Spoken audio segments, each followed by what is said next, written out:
Thank you everyone for showing up. This is a topic that's very close to my heart, and I'm really happy to be talking about it because what I'm going to be sharing with you today, we only have an hour, but in that time, I'm going to be sharing as many of the tips that we've learned up here about how to effectively reach lots of people and build relationships in the community so that people want to keep coming back for more ABA. And so that, as Annie mentioned, the webinar series that we're now starting to offer, we've only offered it once so far. We're going to offer it again in a couple of months, I think. That's one that is, it's available to anybody in the world right now, but it's especially, of course, meant for like the people you support. And so like the parents of the kids you support and other people in the community. Behavior analysts could learn, maybe some alternative ways to talk about ABA, but it's mostly for supporting people who need help. And eventually it's going to cost something, but for now it's free. So cool. All right, so welcome here. Empathy, humility, science, promoting ABA when they don't want to hear it. So what is ABA good for? I don't need to talk about this too much. We all know, right? It's so effective in the schools. It's effective in management consulting and systems analysis, which I love. You can see on my whiteboard. It's been shown to be super helpful in terms of reducing firearm accidents and weapons misuse.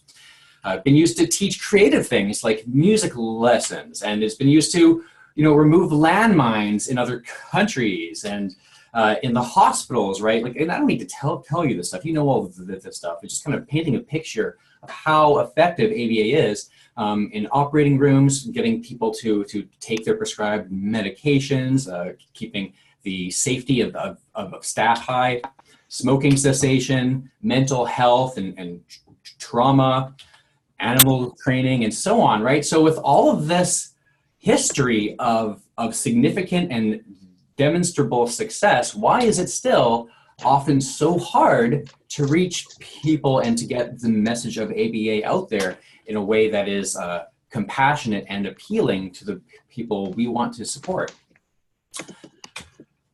Unfortunately, much of the general public believes that ABA procedures are rigid and cannot be used to teach complex behaviors, and that practitioners are merely technicians lacking clinical sensitivity and prowess. This is Ogden Lindsay here saying he invested 25 years in developing methods that could be really helpful in helping, well, as he says here, you can read that yourself, but helping the nation out of its educational abyss into which it is racing.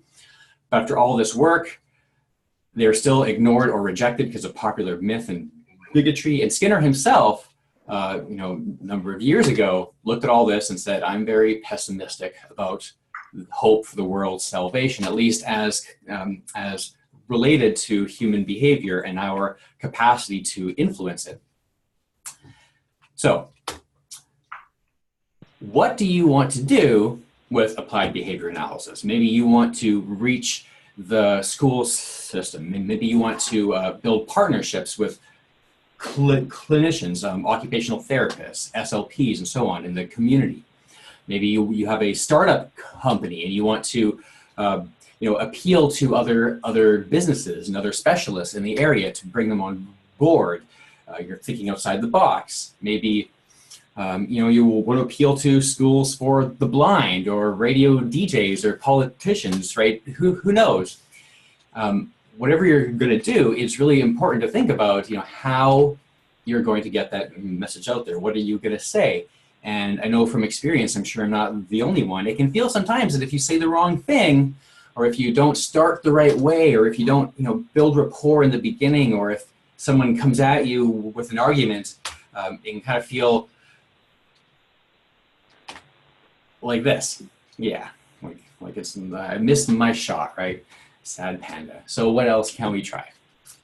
So a little bit of, So first, I'm going to talk to you about 3 things today that we have seen here to be really effective. I'm going to go through all these in detail, but one is to focus on behaviorism when we're talking about it. And that sounds weird, but I'm going to explain. Use the appropriate depth for the audience that we're trying to reach in terms of the content. How deep do you need to go? How much precision of language and so on. And when you're trying to promote ABA, when you're trying to support people in your community, we can be satisfied without blowing their minds. It's really great to blow people's minds and impress them, but just being having to be comfortable with ABA, and you know, that can be a really meaningful success as well. So a little bit of context, as Annie explained, I work at a place called Saint Amant. This is in Winnipeg. I'm not going to talk a whole lot about Saint Amant, but it's a large organization, by far the largest in my province at providing support to people with disabilities, including people with autism. It's a really great place to work. That's why I've come back to it like 3 or 4 times. Before we go too much further, so this is in Winnipeg. I just have a quick question, just because I'm curious. Does anybody know where Winnipeg is? I'm just curious. If you could just quickly type something in the chat box. So, okay, so someone says no. Is it at A? Is it at B? Is it at C? I think I'm just showing off my animation skills here. D, E, F. Where do you think it is? Got some D's, got some B's. Not covered in the Cooper book. That's true, it's not. Although I bet it is mentioned in there somewhere. There has been a lot of research done up here. So a lot of D's, some C's. C is what yeah, Carly said yesterday. D or L, I think it's just D. Of course, it is in D. So we're like pretty much right in the center of North America. That's where Winnipeg is. If you ever come and want to come and visit, this map should help you find your way. So I'm going to give some context too, as far as why I'm able to say that that the content I'm going to share with you today is actually helpful and actually can lead to some good outcomes. This is a something's in the way, I can't see. There we go, I got it now. Okay. This is a chart showing the number of participants that have attended workshops and presentations from Saint Amant, specifically through the autism programs where I work, from 2007 to 2015. And then when I got there, and then when we started working, and we started working collaboratively too. This isn't all coming from up here, right? We worked together to develop some of this material. Someone drawing on the screen? That's kind of neat. Okay. By the way, I'll also say one of our lead consultants, Dr. Carly Thiessen, is in attendance today too, so she's going to keep me accountable. I'm not just exaggerating. Anyway, so since we started to use this new kind of approach to talking about ABA, so this is our old school approach and our new approach, we've been seeing really remarkable improvements in the number of people who are requesting presentations and in repeat, repeat requests, the diversity of people that are requesting presentations, some other things. So this is just the number of presentations on their own. Again, the old school approach and this new approach. You can see some pretty impressive, level differences there, right? Pretty cool.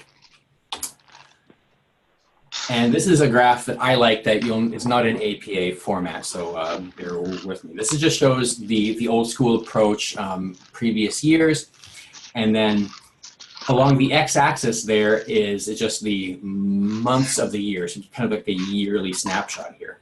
So that goes all the way up until 2015, and then when we started using this approach, that's 2016, 2017,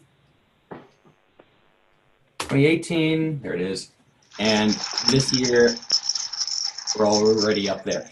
And there's always that dip in July and August, and this year it's intentional. I'm trying not to work too much in the evenings and so on. But again, you can see that this is leading to meaningful and measurable differences as well. Hi, Carly Thiessen. I see your comment. All right. So point one that I'm going to talk about here is behaviorism, embracing behaviorism. So like we all learn about behaviorism in school, but we don't learn about any way of making that a part of how we introduce ABA to people who maybe aren't scientists or who need support now to help a kid or a loved one. The gravy on your mashed potatoes. as I said, we all learned about this in school, and when we're thinking about like a philosophy like behaviorism, it doesn't seem on the face of it like that would be a great strength in terms of how we're going to talk about ABA. But I maintain that it is a really powerful thing to keep in your toolbox, and we need to double down on it, not avoid it. I'll explain a little bit more. So of course, really quick, what is behaviorism? I'm sure we all know what that is, but I'm just going to go through really quick. Basically, statement that observable behavior is the proper subject matter for science, for a scientific investigation of psychology and human behavior. Private events, oh, that didn't turn out quite properly, but it's fine. Private events like consciousness, thoughts, feelings, all that squishy stuff inside your head that cannot be observed. And although those private events may be important, and I'm sure there aren't a whole lot of people on Earth that are going to argue that they're not important. Although they may be important, some of them may not be, but they may be, they're still very challenging for science to address, right? Because we can't observe them, we can't access them directly. And so our approach as behavior analysts and as behaviorists, of course, is that the ultimate cause for all behavior that we're going to do something about is found in someone's environment, not in hypothetical constructs or explanatory fictions. So that's behaviorism. Why do I think that that is a good thing to bring to the forefront here? I'm going to make some points, and then I'm going to illustrate using some slides that we use on how we can actually achieve this. So I say behaviorism is not just a philosophy. It's essentially how we trim the fat and get things done as behavior analysts. It's how we know what to focus on. And it's also, I'm going to explain this, by talking about it is a way that we can distinguish ourselves from other disciplines and other approaches without disparaging them or without saying to people that, you know, what your beliefs are about human behavior, that's wrong. You know, we don't have to say that if we talk about behaviorism in the right way. And behaviorism, I think, is how we can sidestep defensiveness and establish value in the content that we are presenting. So, Brendan, now, yes. we actually have a question. Oh yeah, good, cool. I see that. So we have a question from Maggie, and she's asking, so how do you decide what depth is appropriate for your different audiences, especially when it comes to disseminating philosophy? That's a very important question. If you don't mind, I'd like to come back to that in the next part here. So I'm going to talk about specifically depth and the appropriateness of content after I talk about behaviorism here. So I'm going to come back to that and have another couple of charts to share as well, if you don't mind, because that is a really important question. And I find that a lot of times people just go in there and just dump the whole toolbox of ABA on the audience and hope that they pick something else up or pick up something that they need. So we'll talk about that soon. Good, okay. So now I'd like you all just to pretend that you never learned about ABA just for a moment, and just imagine that you're coming to a presentation to learn about ways to support your child or ways to support someone in the community. And this is like the first time you've heard someone who's a behavior analyst talking about this. So just put on your imagination hats, whatever you'd call that, costumes.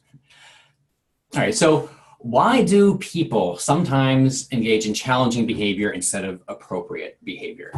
Why, in some cases, do people respond to the situation with like aggression or screaming or running away instead of things like asking for help and waiting their turn? What are the different factors that influence someone to push them one way or the other? And there's another way that we can look at this too. Given an opportunity or any specific kind of context, how is someone going to respond? And for people who have a history of challenging behavior, we might find that they're often responding to the same situations with that same challenging behavior. So they're taking, in this case, the left turn here on this road. And And so we can ask ourselves then, if this is, given the opportunity, and every time they're in a similar kind of situation, if they're always taking this left turn towards challenging behavior, that kind of tells us what our role is here. What can we do to help steer them, motivate them, help them, and support them onto this other path towards more appropriate behavior? So then I have a bunch more slides, and I'm going to talk about this. So why does behavior occur, right? So what are the different explanations for why we do what we do? There are tons of explanations out there. We've had explanations for a long time. I'm just going to go through some of these. I've heard, for example, that my child screams because of autism. Autism makes him scream. I've heard, Sarah's doing really well in school. She is learning her communication skills and her ABCs because she has a strong work ethic. Or Eric got a head start in life, and that's why they're doing really well now. Or there's a lack of discipline at home, and that explains this challenging behavior, this non-cooperation, or this running away, and so on. This other child has a high IQ, and that's why they're learning things really quick. They're just really smart, right? Instinct is an explanation for why someone's aggressive, perhaps.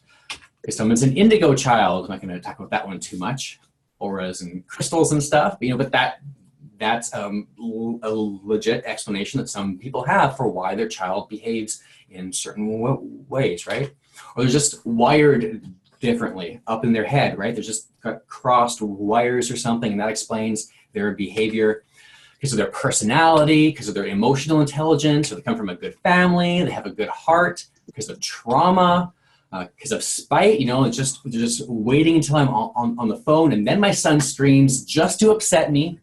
I've heard that a lot, because someone's gifted or because of their genetics.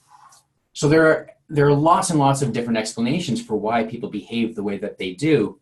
And I'm not here today to tell you that, that these explanations are wrong, or that I have the right one, or anything like that. Certainly, and I often say this too, a lot of these explanations have been studied for a long time. IQ, personality, for example, have been studied for like 100 years.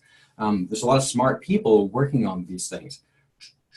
Trauma, no one can argue with the effects of trauma, which can certainly last a lifetime. Genetics as well. So we can look at this, and we can probably say some of these explanations might be a little bit more effective than others, but I'm not here to tell anybody that these are wrong. What I am going to say, however, is that if your explanation for why your child is behaving the way they are, if your explanation for why they're aggressive or why they're running away is because of autism, or because of their disability, or because of the IQ, or because of their personality, what are you going to do about that? It doesn't. It's hard to solve problems like that. So reasons like that for behavior are difficult or often impossible to influence or change. And in the same way, they often don't suggest what we can do to actually make things better. And in that way, I find these explanations to be a little bit disempowering. In that, if that's your only explanation, your only understanding for why your child is behaving that way, then what are you supposed to do about it? And I might talk about IQ a little bit more or something like that, because you can raise IQ. It takes a lot of work. And I'd ask, is it maybe more productive to use that time to work on specific skills that person is going to need now? So this is kind of the behaviorism aspect here, where we're focusing on observable behavior, and I'm going to get into the explanation more, but we're focusing on the observable behavior because that's something we can have a direct influence on now, versus all these other things. Additionally, so if your explanation for behavior is because of personality or IQ or the disability, I mean, what are you going to do? Are you going to open up someone's head and pull the autism out? Are you going to add some IQ points or tweak the personality inside them somehow? Is that something, even if we could do that, would you want to do that? Are we here to change these kids or to change these people that we want to support? And I would argue, and I'm sure that everyone else here today would argue the same thing, that's not why we're here. We're not here to change who someone is. In fact, to be yourself in a world that is constantly trying to make you something else is the greatest accomplishment. We're not here to change who someone is. We're here to help support them to reach their full potential as human beings and as members of our community. So if explanations like those aren't going to point us towards the kinds of strategies that are going to make a meaningful difference in someone's life, then where do we go? Where should we start? And I like to start with this guy. If we can really understand the problem, the answer will come out of it, because the answer is not separate from the problem. And I got to watch the clock here because I don't have 3 hours like I usually do. I would say that this is true for really probably all problems in life. You know, even coming down to bringing your car to the mechanic. You know, you bring that in because you have some clunking sound. They don't immediately start replacing parts of the car and, you know, installing new components. No, they go through the process of really figuring out what is making that sound, and then they know exactly where to go and what needs to be done. And in that way, the answer is not separate from the problem. And again, I'm kind of skipping through some slides here, but these are some of the core ones. And by the way, I want to share and make all these slides available as well, which I wanted to do at the last time I presented this. Anyway, we'll talk. So if I could summarize the human condition into one line of what motivates us, it'd be something like this. We're all motivated to get more of the good stuff in life and less of the bad stuff, right? So that includes things like love and affection and popsicles, laughter, high video game scores, crows. I learned that how smart crows are, and they can actually learn to recognize individual humans. And so I'm trying to build an army of crows up here that will support me, because that's cool.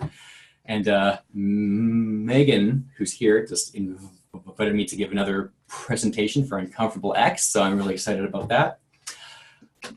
This includes other things too, right? Like meaningful work, commitment to something bigger than yourself, a sense of community. These are all examples of good things, everything from the very simple to big and deep. And of course, I think we know what I'm talking about when I mean the bad things in life too. And of course, these are different for everyone, but it includes simple, small things like cold fingers and stubbed toes. Also, my mouse might be a little bit glitchy today. And Lisa, if you're watching, sorry, I killed your plant. I tried my best. It's unfortunate. And so small things, personal things, and also really huge things, hopelessness and apathy, meaningless work, and so on, right? So we're all motivated to get more of those good things and less of those bad things in life. It's the same slide again. Oh, that's what I was going to show. Oops. Ketchup chips. I like those. Okay. So coming back to this question, you know, why do people sometimes engage in challenging behavior instead of appropriate behavior? And I introduced to you all these other explanations like personality, instinct, IQ, and crossed wires, and so on. I'm going to introduce to you now what I call the behavioral explanation. And what's really great about it is that with this explanation, when you can understand why someone's behaving the way they are, it can really point you directly towards the kinds of strategies that are going to make a difference right now. And so this behavioral explanation is essentially is just that people behave the way they do, whether it's appropriate behavior or if it's aggression or screaming or running away or lying or stealing or anything, for all of us, because it's the best strategy we know to get more of the good things in life and less of the bad things in life. Based on that child or based on that person's experience up till this point, this is the best way they've learned to get their best shot at good experiences. And for many of the individuals that we support, you could go a little bit further too and say it's not just the best strategy, For lots of them, it's the only strategy that has had any meaningful success in the past. And if that's true, then that would explain why in similar circumstances down the road, they're likely to behave in a similar way. And I talk about baby behavior and screaming versus crying, right? As you grow older, people don't respond to screaming or to crying the way that they do when you're like 1 year old. So you might develop screaming instead. It's not too hard to imagine that. At the same time, it's not too hard to imagine a child who's previously gotten a lot of attention for crying. Now they start to say goo goo, gaga, dada, all those words and sounds that they make that I don't imitate too well.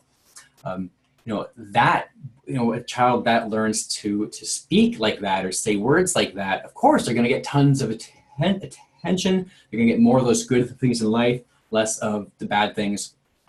I'm skipping through some of this a little more quickly than I would, but I think you're getting the idea. Then I'll talk about these advantages of this kind of behavioral explanation. So for one thing, and I think the most important point, is that this behavioral way of interpreting and understanding someone's behavior is empowering. It's empowering because although we can't change the past and we can't change the person, we can't reach inside their head and change who they are, even if we wanted to, and I don't think that we would, we can't change those things. What we can do is we can influence how people experience the present moment. We can influence what their day-to-day life is like and what their experience is when they hit those events, those opportunities where they could take that left turn or perhaps a right turn. We can influence that stuff, and therefore we can influence what they learn, and we can influence how they will behave down the road. When you understand behavior, you're not a captive of your past because you know how to shape a different future. It can feel like it just happens out of the blue, and it certainly does. I've been there. I think everyone in this room has been there too, where we've been supporting someone and it really feels like some challenging behavior is just coming out of the blue. But the truth is, that's not really how the universe works, right? Everything has some kind of an explanation. There's always a reason that brings us to where we are. And then I'll tell a story using the same kind of graphics that I've been using up until now. This is a story about a child who's throwing pencils in school as a way of getting out of doing his math. Then we teach him to ask for a break, and this is how it looks in the end. So I went through that kind of quickly. I hope that was kind of helpful. And again, I'm going to try and make these slides available afterwards as well if you want to use them wherever. So behaviorism. So why is it important for us? And I'm not saying that you need to use the word behaviorism and tell your audience about behaviorism, but this kind of way of focusing on behavior, because this is the most practical way to help kids who we love. When a flower doesn't bloom, you fix the environment in which it grows, not the flower. And I'll often actually pick up a plant, if you can imagine this is a plant, and I'll say when your plant, everyone has some plants at their house or something, if it's not growing the way you expected, if it's wilting a bit or its leaves are discolored or it's just a little bit stunted, how often do you look at it and say, what's wrong with you, plant? What's wrong? Are you not smart enough to grow up? Are you just don't have the right personality to be bright green? Are you just lazy? We don't talk to plants that way. We don't really blame plants in that way. And that's because we understand that to support a plant, that's about the way to do that is by influencing the environment that they're growing in, right? The nutrition, the soil, the light, the water, and so on. And it's the same thing when we're trying to support other people and ourselves. We can get a lot of success by focusing on the environment that people are in and on those daily experiences and how we can influence that. And that is how we can get tremendous success and help people reach their full potential. All right, I'm kind of skimming the comments. Thanks everybody for all those supportive words. It's awesome, good stuff.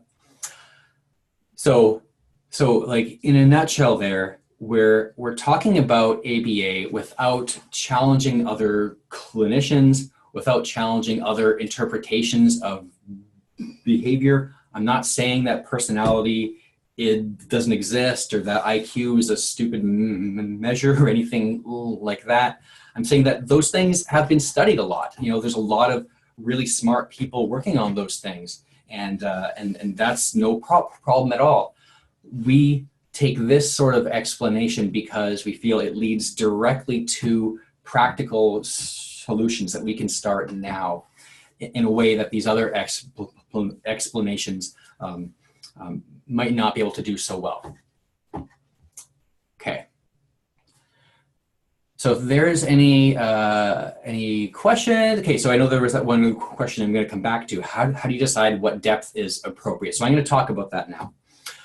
Nobody bloody cares about the dead man's test. The number of times I've gone to an ABA presentation where they just start going through definitions, and then explanations for why they're helpful and so on, including the, you know, what is behavior, the dead man's test. It's just one thing that irritates me. Nobody cares. Education is the kindling of a flame, not the filling of a vessel. It's important to think about the content that people really need to hear. How much time do you have? Do you have time to burn? How much time do you have to shove these tools and these interpretations into your audience's toolbox? Probably not as much time as you would like. So you really do need to consider the time that you have, and of course their attention span as well. So I have another chart I'm going to share here. Everyone that applies for workshops through St. Amant, or I should say specifically through the autism programs at St. Amant, though it might be expanding,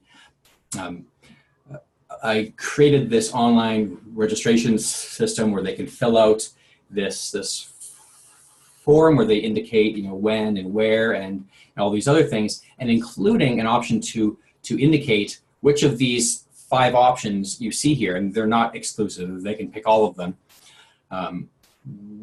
Which topics do you want to learn about? And again, they can pick all of these, they can type in their own as well. But these first 4 here, understanding and managing challenging behavior, effective teaching strategies and goals for treatment, diagnostic criteria or just the characteristics of autism spectrum disorder, and lastly, an overview of ABA and its, you know, scientific principles, those deep concepts. And so I looked at all of the requests that have gone through this official formal system, and we have presented, you know, hundreds of times, so they don't all go through this, but all the ones that did, I have summarized here. Everybody wants to learn about supporting their kids or supporting someone who has challenging behavior. Everyone wants to understand why someone's hurting themselves or hurting others or running away. So that's always like way up there. And then of course, teaching strategies, setting goals. I actually expected the request for autism information to be much higher, but in fact, most people don't even request that, which is interesting. And of course, hardly anybody ever requests information about, like specifically about ABA and the concepts and principles behind how how our approach is supposed to work. Almost nobody cares about that. And I'll say something as well. The ones who do indicate that they want to learn that, oftentimes, I think they don't really know what they're asking for. and so, you know, the amount of depth that you go into, there's some intuition that comes into play and some clinical experience. But I'm going to talk more about that. Essentially, keep in mind that people are there because they want to do something. They want to help someone or themselves. And so that's what they're there for. They're not there to learn any textbook definitions and so on. So here's some tips that I have here. Introduce few definitions. Like there's a handful that I introduce, but only because they're really practical for using them in the rest of the presentation and for any kinds of questions that they ask. So that's like antecedent behavior consequence, reinforcement. I introduce those ones, and often that's like about it. You don't need to do other ones most of the time, I find anyway. Use very human language and very flexible language. When somebody uses a term incorrectly, let it go, it's fine. Use those terms too, right? As long as it's generally in the ballpark and it's gonna help them think analytically, that's what I want. I always want my crowd, my audience to learn to think about addressing their challenges in an analytical way. I want them to think analytically. Lots and lots of examples, ones that are relevant and diverse and fun. So if they're requesting a specific topic, make sure that your examples are on that topic. If people are asking you questions about, say, running away, or some particular person that they're supporting is aggressive, if someone asks you that question, try and come up with examples throughout the rest of the presentation that relate to it, or at least relate to that context. And I also like to use examples that are really diverse. So people with disabilities, people without disabilities, kids, adults. Rarely, but occasionally, I'll talk about like an animal, usually just to make a point. But if you're really diverse, talking about employees as well as students and so on, then that kind of helps underline the point that this way of understanding behavior is applicable to so many different areas. Like, it's not just limited to autism or whatever you have. Also examples that evoke empathy and demonstrate your values and understanding. Hopefully you'll be able to talk about that coming up in some of these slides. I find it very important to use good visuals and pictures, and I see a question there. I'm going to answer that. A lot of the times in school, like in grad school especially, they'll tell you just to put words on there and not many pictures, no animations. And the amount of comments I get in my feedback form specifically on how they appreciate the visuals, the metaphors, the quotes, the animations, like I would say almost half of the comments that I have are about how much they appreciate that. And so I use it a lot. And I think, like, I like to assume that the audience has ADHD like me. So keep it interesting the whole time. And I like to have more slides than I'm going to need, because that way I can adapt based on what questions they ask, based on what examples I need to use. I can jump around to slides that I need to. And so have more than you need is so much nicer than having too few and running out of time. I see some questions here. I'm going to read them out. Do you have any favorite resources or websites for finding and or creating examples from areas outside of ABA? Not really. I do have an app on my phone that gives me daily random quotes, which are never written by behavior analysts. People love a good quote. That's about the only resource in that way that I can think of.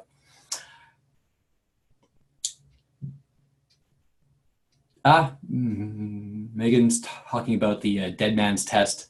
So there's a fun way to talk about that and to use that. I mean, anything that you can use to make the presentation more engaging and more fun, use that. Don't take my dead man's test example too literally. Just one that I've found. Radiolab, good place for ideas. That's true. Radiolab is awesome. Okay, I think I got all the questions. If I didn't, let me know. Okay. So let's pretend again that you've never learned about ABA. I'm going to go through some more slides. So let's say I have only like an hour, or maybe I have only 20 minutes. Or depending on the audience, maybe I have 2 or 3 hours, but you know, they're not necessarily like if it's a group of people, of like a specialist, for example, who have definitely gone to university and grad school or so on, then I'm going to predict that they're going to be more interested in the deep analytical stuff. Other groups, I might not make that assumption. And so The slides I'm going to show you now are when I don't make that assumption, where people just want to learn how to support someone, right, in a systematic and easy to remember way. And so this is when I might use this kind of fork in the road idea. Again, this is a graphic that I made a while ago. I've been wanting to improve it for a while, but it's been serving our purposes okay. So challenging behavior, appropriate behavior, I explained this before already. And then when I talk about, so what can we do? What can we do to support, encourage, and motivate people to try taking this new path towards appropriate behavior? I'll talk about two different categories of things we can do: making it happen and making it habit. So that is, helping people respond in a way, like in any particular challenging moment that they're in, helping them to respond in a way that's going to be helpful for them. So how can we make that appropriate behavior happen, right? And then lastly, if you want to make it habit, if you want to make that behavior happen, from now on in similar kinds of circumstances, what can we do to make it habit? And I like this way of breaking it apart much more than, I often see people breaking down content into like proactive and reactive strategies. And that's okay. And if you use that, that's okay. I find that, if someone's working with a person or with a group of people who have like really severe and intense behavior, when shit hits the fan, I don't want that support worker to be like, oh crap, my proactive strategies didn't work. What kind of reactive strategies do I need to use now? Oh crap, I'm thinking about what I need to do. And then, I need to be neutral. That's right. Don't want to show them that I'm freaking out. And I just find that it feels more like pressure and more like, if you screwed up on the proactive ones, all you have left are reactive ones. And anyway, everything that we do is proactive, and that it's all part of the plan that we're putting together from the start. And so focusing on how we can make appropriate functional behavior happen versus how we can make it habit is again the way that I like to approach this. Thank you, Tricia. Okay, so making it happen, I'll talk about using good instructions. I'll come back to this illustration and I'll go like this. Look, see, good instructions. So it's like the header to a section on what makes instructions good, which I'm not going to go into right now. I'll talk about using visual supports, helping without hovering. And again, you can come back to this illustration. Now we can throw in some road signs. I really like to use examples and to talk about it in a way that that really relates to all of our behavior. We all have visual supports in our lives all the time. Prompting and fading. Again, we can just add someone there standing at the intersection to help guide that person along to this more appropriate behavior. And then I'll ask, why do we want people to take that right turn anyway? Like what are we trying to achieve? And if I zoom out, the animation worked pretty good. Widescreen kind of screwed it up a bit, but that's okay. I'll say because that challenging behavior that they have engaged in regularly when faced with similar circumstances like this, that usually doesn't go anywhere, right? That's not going to lead to new opportunities. It's not going to lead to new skills. It might lead to more severe challenging behavior, but it feels more like a cycle and a rut that people get stuck in, sometimes for decades. Whereas if we can help someone, if we can do what needs to be done to help motivate and encourage someone to take this other path towards appropriate behavior, functional ways of getting their needs met, that has the effect of leading to just more and more opportunities. Opportunities to go to birthday parties and summer camps and using the bathroom in new locations and things like that. So we're not doing it to make it easier for ourselves. We're doing it because we've been here on Earth for a long enough time to recognize that this kind of behavior just leads to more and more good opportunities for that individual in the long run. Okay. Okay, pretty good. So again, that's the kind of framework I might use if I'm presenting for just a relatively short amount of time, or if it's for a group that that I think probably doesn't really need to get into the really deep, more complex stuff. And as you saw, I didn't even introduce the ABCs. I didn't talk about making it habit in this part too, because I only have so much time this morning. But of course, that's reinforcement. If I have a group that has more time, or if they're really interested in more of the details, then I might, so again, yeah, pretend you don't know anything. Then I might take this other sort of approach. So I'm going to go through again right now. So I've got a number of different tactics that I introduce, and the order is important.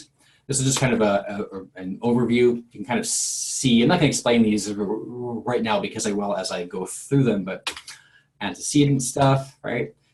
These are all on the antecedent side, prompting, considering all the different consequences, extinction, functional replacement, competing contingencies, and so on. So we'll talk about effective antecedents, right? And one thing that we can do, of course, is prevent the antecedent situation. And so the animation that I use looks like this. And I might talk about, for example, a child who's in class and is grabbing at their peers nearby. And so what's one easy way to reduce that challenging behavior? Well, you can separate the child from all the peers, so you can take them outside of the room. And of course, you're going to see less behavior. But I then always add, however, this is very rarely the full intervention, although it might be part of an intervention. Because if you bring that child right back in there, they're likely going to behave in the same way, right? Did they learn anything? And so I might then talk about modifying the antecedent instead. This is a good time to refer back to any autism slides that you might have, like like increased sensitivities and so on. And so you can just change the teaching material, for example. So the animation I use for that looks like this. Again, I'm going through this really quick, but you understand these kinds of interventions anyway. Still talking about making it happen. So effective prompting and fading strategies. The animation I use looks kind of like this. All right, so we see, we know what an important skill that someone can use. And we're just standing there right with them in that context to help them respond in an effective way. Thank you for the comments, everyone. I often talk about scaffolding then, when is a building under construction? When is it considered complete? Of course, the scaffolding, the prompting has to come down before it's done, but it's essential to building it up in the first place. Talk about the different kinds of prompting strategies. I'm got to watch this clock here, so I'm going to start speeding up a little bit. And then we talk about making it habit. And so this is all consequence-based strategies, right? Because if you've told a child 1,000 times and the child still has not learned, then it's not the child who is the slow learner. People like that one. So considering the consequences, so I'll just kind of talk about how that's usually the first place I look. I'll introduce extinction, but I only spend a couple of minutes on this one. And I used to not use the word extinction at all, but I do now because it's a scary word, and so it helps me actually launch into functional replacement instead, or functional communication. So I'll refer back to like this pencil throwing story I didn't tell you guys, but I just kind of mentioned a child who's throwing pencils in class to get out of doing schoolwork. I'll reference that again. I'll say, we made sure in that story that whenever the child threw a pencil, he wasn't getting out of work anymore. It wasn't working, right? But if that's all we did was make sure that the one way he learned to communicate that he didn't want to work, if all we did was make sure that didn't work anymore, then how cruel is that? We just took away his only way to let us know that he does not want to do this work. So in the same way as some of these other interventions, extinction can be a very valuable part of a plan, but very, very rarely will it be the only part of a plan. Because again, yeah, you're taking away someone's only ability to communicate or get their needs met. That's why in that example, of course, we taught him how to ask for a break. This is the animation that I use for extinction. Boom, just like that. And then I can talk about functional replacement, which starts off with the extinction that we just saw. And then I talk about we're teaching an alternative way for the child to get their needs met. And we're right there with them, helping them. So I'm referring to extinction, I'm referring to prompting, common graphical themes. I'll tell another story. This time a perilous peer pincher. Teaching, sometimes you don't want a child to learn a more effective way to get their needs met or to get what they want, because what if someone's behaving in a way they're pinching their peers because they want that shock value? Because when the peers go, ow, that seems to be the motivating reinforcer that keeps them pinching peers. I don't just want to teach them a more effective way to evoke that pain response in someone. I want to just teach them karate or something so they can hurt kids faster.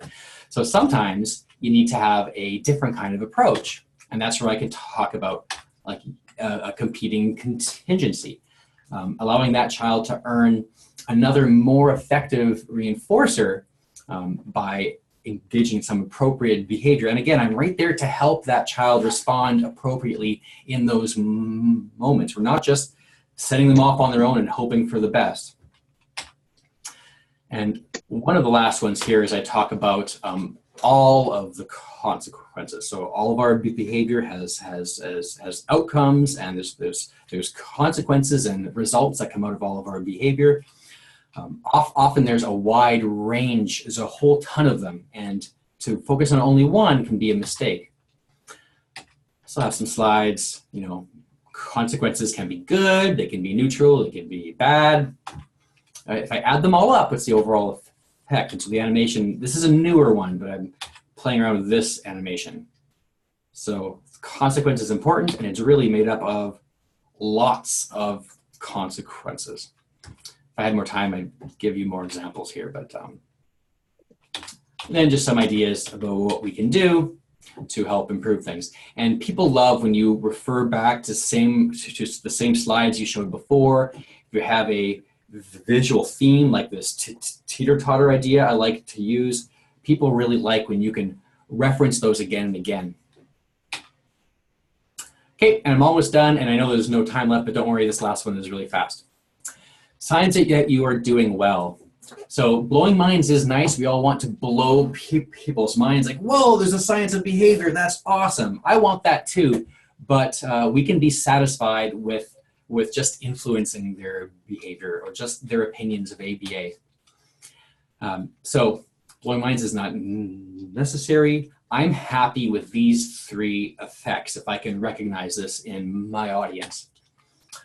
Astonishment, yes. If their minds are blown away, that's awesome. I consider that to be a huge success. If someone comes up to me afterwards, and I've had teachers come up to me and say, hey, I'm interested in like getting a certificate or like in a degree in ABA so I can bring that back to my school. Like, yeah, it's amazing. But I don't rely on that. I don't need that.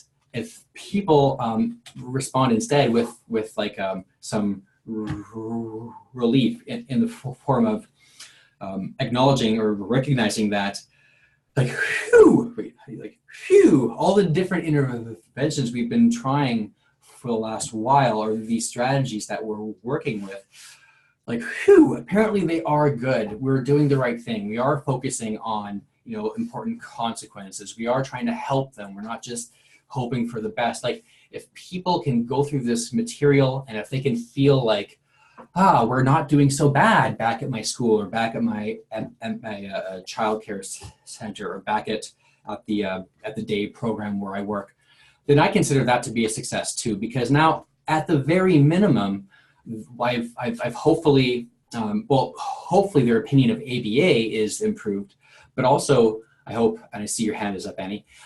Also, I hope that that I've perhaps reinforced some of their more effective tactics that they use by talking about them so much. And lastly, even if all I get is the sense that, maybe ABA isn't so bad after all, that's a huge success too. That's huge, because the people who don't like ABA are also people who have some familiarity with our history, or like the history of behavior modification in the 50s and 60s and 70s. And if those people can come through your presentation thinking, maybe ABA isn't so bad, that's a huge success. Beth, if you have not Beth, Annie, I see your hands up. If you have a question, can I save that to the end? Do you mind? Yeah, sure. Okay, just because I'm almost done here. So, conclusion. We talked about doubling down on behaviorism.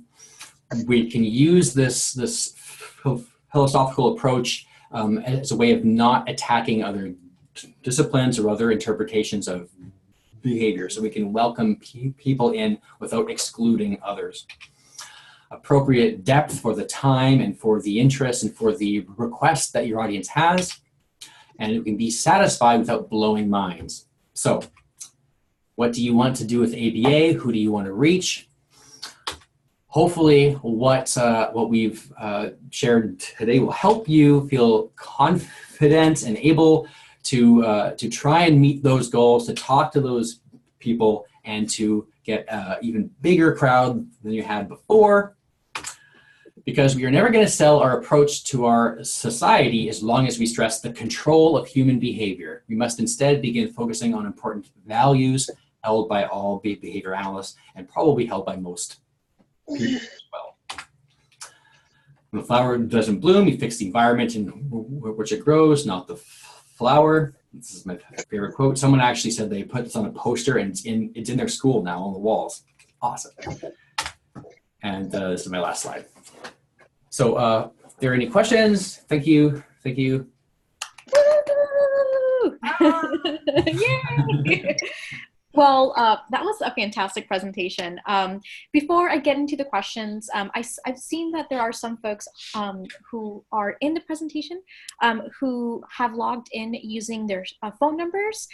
Because it's a phone number, I can't relate that back to the registration from Eventbrite, since there isn't a name attached to that phone number. So please email the dissemination SIG, and our email is disseminateaba@gmail.com. Beth was so very kind in putting it in the chat. I can put it in the chat one more time just so that I can make sure that I can send you a CE for today's events. Please stay tuned. I will be sending out via email a survey with today's questions pertaining to the talk. And for the questions, there was a question from Fatima, and she's asking, related/unrelated, do you mind commenting on using art to communicate/disseminate science, or if DBA SIG would want to offer some options to explore using art for dissemination? Art. Oh, that's a great topic, man. I love art. I don't know if you can tell my drawings and the my interest in making slides look nice and stuff like that. Commenting on that, like if we wouldn't be the first people in history to realize that art is a meaningful and effective way to communicate ideas, right? This has been known for a long time. I think behavior analysts, like the discipline isn't that old. And because we're scientist practitioners, I think a lot of the people that are drawn into our field to start with might be coming from a more analytical place, a more sciencey place, and perhaps less likely to come into it with a love for art and creatively applying these things in novel ways. So I think that we might be starting from a place where we haven't yet figured out really effective ways to use art to discuss ABA, but there are ways to do so. And even, depending on what your definition of art is, like, I think you can even just the act of looking at something in a certain way can be art. Like just seeing something in a new way can be an artistic experience. And in the same way, even just presenting ABA concepts in PowerPoint with some animations and slides. I mean, again, like as I said earlier, the number of comments I get that are specifically about how much they appreciate the visuals and the animations, like so many. And I think we often forget going through grad school how small a population we are, people with graduate degrees or even undergraduate degrees and certainly PhDs, such a tiny fraction of the human population. And so we go through years in school being conditioned to just have the most boring presentation styles ever. And then we're out in the real world and like we see eyes glazing over in the audience, and it shouldn't be too surprising. I mean, you need to be conditioned to like charts and graphs and definitions. You don't come out of the womb wanting that stuff, right? But you do come into presentations like this or wanting to support someone, wanting to really understand what you can do. And I think that reaching those people with creativity and with artwork, even though I don't have any specific directions there, I am part of the behavior analysis and the arts special interest group. You guys should join too. I don't know what headway that group is making in towards of doing that, but I feel like that's one group where we could explore this idea and then really make it happen. Thanks everybody. Yeah, so these slides, and Annie, I hope you harass me in the next few weeks or so to make sure that I do actually take these slides, especially those animations and stuff, and I have more as well, but convert them into a form that I can share. I think I have to like remove the Saint Amant branding, but just remind me every now and then because I really do want to make those available. Absolutely, yeah. There have been some other folks, I believe two, who have asked if you can share, I guess, that process, like what sort of software. I think there was a question specifically towards the very beginning. What sort of software do you use when you're creating these sorts of presentations? Because it's pretty dynamic. That's all PowerPoint. You can do some amazing things in PowerPoint, and that's not even the newest edition of PowerPoint. The newest edition has amazing things that you can, all you need to do to make a complex animation, say from a cup morphing into a pair of sunglasses, for example. You can have a cup on one slide, have sunglasses on the next slide, and you can say, animate that. And it'll just create a seamless animation between those. That's what the newest PowerPoint can do. And that said, I don't use the newest PowerPoint, largely because we don't have it at work, although I do have it at home, but because a lot of places that you're going to be asked to bring your presentations to don't have the newest PowerPoint, and then you can't rely on it working right.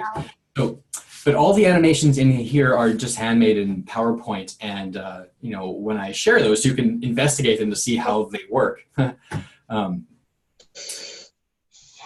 Yeah, that's how. And a few more things. Cal, one of the attendees, mentioned two different articles concerning the Deadman's test. They're posted within the chat box. If you want to look at those, please do. Also, I want to.